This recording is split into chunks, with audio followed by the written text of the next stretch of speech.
प्रिय साथियों एवं विद्यार्थियों, लॉकडाउन की अवधि का सदुपयोग करने के लिए ऑडियो आर्टिकल प्रोग्राम के तहत एक्सपर्ट से सर हेनरी ऑटन के द्वारा लिखी गई poem character of happy life के बारे में जानेंगे, जिसकी व्याख्या एवं सारांश आज के इस ऑडियो आर्टिकल प्रोग्राम में दी गई है। यदि अभी तक आपने चैनल को सब्सक्राइब नहीं किया है तो प्लीज़ सब्सक्राइब कर लीजिए और बेल आइकन को अवश्य प्रेस कर दें, जिससे वीडियो अपलोड होते ही आपको मिल जाए। तो आइए जानते हैं character of A happy life poem की व्याख्या और एक्सपर्ट की राय।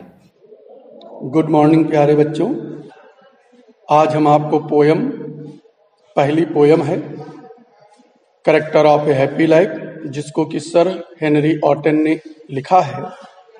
इसमें कुल 6 स्टैंजा दिए गए हैं, जिसमें कि एक खुशहाल व्यक्ति के गुणों के बारे में बताया गया है कि एक खुशहाल व्यक्ति अपने जीवन को कैसे व्यतीत करता है, कौन से उसके अंदर गुण होते हैं।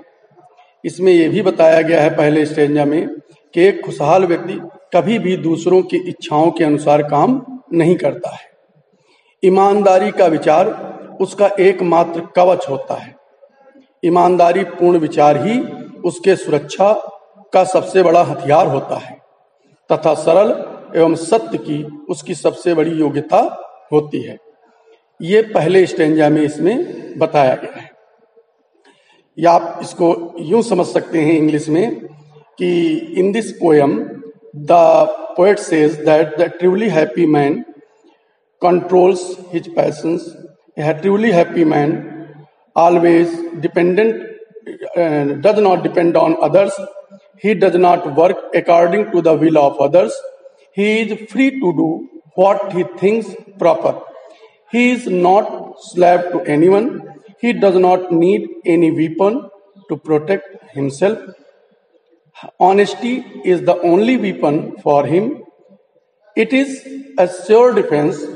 He believes in a simple truth of life. This simple truth is his best skill. It is his only guide. Second stanza में इसमें कहा गया है कि एक सच्चा प्रसन्न व्यक्ति मन की तीव्र इच्छाएं जो होती हैं, पैशंस जिसका वर्ड यूज किया गया है, वो उसके नियंत्रण में रहती है। वो मृत्यु से कभी घबराता नहीं है। वो मृत्यु के लिए हमेशा तैयार रहता है। सांसारिक चिंताओं से वो परेशान नहीं रहता है। वो ना तो राजा की कृपा की इच्छा करता है और ना ही साधारण लोगों की आलोचना की चिंता करता है। तीसरे स्टैंजा में इसी तरीके से कहा गया है कि उसका जीवन अफवाहों से मुक्त होता है। उसके जीवन में किसी प्रकार की कोई अफवाहें नहीं होती हैं। उसकी अंतरात्मा ही उसका दृढ़ शरण स्थली होती है। वो अपनी आत्मा की आवाज के अनुसार ही कार्य करता है। वो अन्य लोगों की चापलूसी से प्रभावित नहीं होता और ना ही वो चापलूसी करता है, ना ही उसको चापलूसी करवाना पसंद होता है। उसका विनाश दमन करने वालों को महान नहीं बना सकता।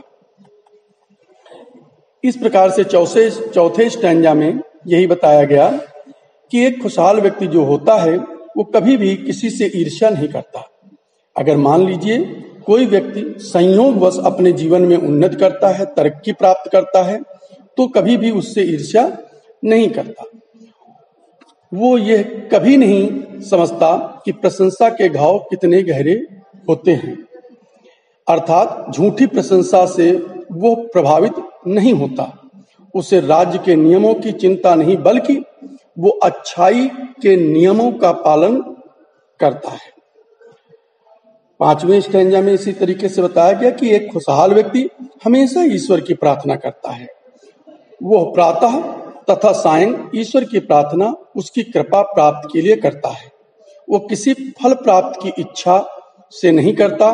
वो अपना दिन किसी अच्छी पुस्तक के पढ़ने या मित्र के साथ बिताना पसंद करता है। इसी प्रकार से लास्ट स्टैंजा में, जो कि महत्वपूर्ण भी है, उसमें यह बताया गया कि एक खुशहाल व्यक्ति जो होता है वो एक ऐसा व्यक्ति होता है जिसको गुलामी पसंद नहीं होती है। वो गुलामी के बंधनों से मुक्त होता है। वो जीवन में सफलता मिलने पर अत्यधिक उत्साहित भी नहीं होता और असफलता मिलने पर बहुत अधिक निराश भी नहीं होता है।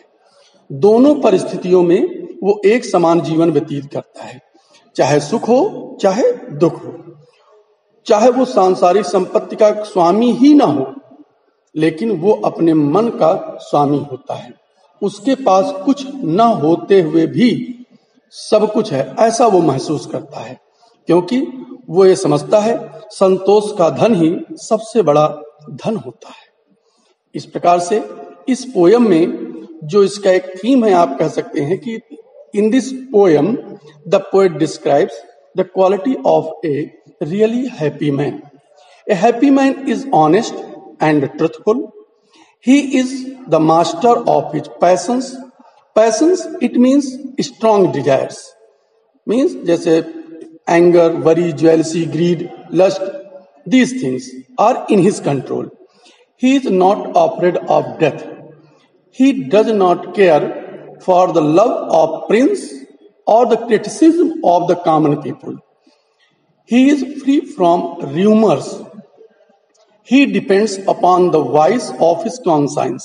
वो अपनी अंतरात्मा की आवाज को समझता है। He depends upon the voice of his conscience. He does not care for false flattery. He is not jealous to anyone's progress. He is a God-fearing man and remembers him day and night. He passes his time in the company of a good book or good friends. He does not care for the rise or fall in life. He is rich in heart as well as soul. He is the Lord of himself. Yeah. In this way, in the last stanza, the line is, and having nothing he hath all.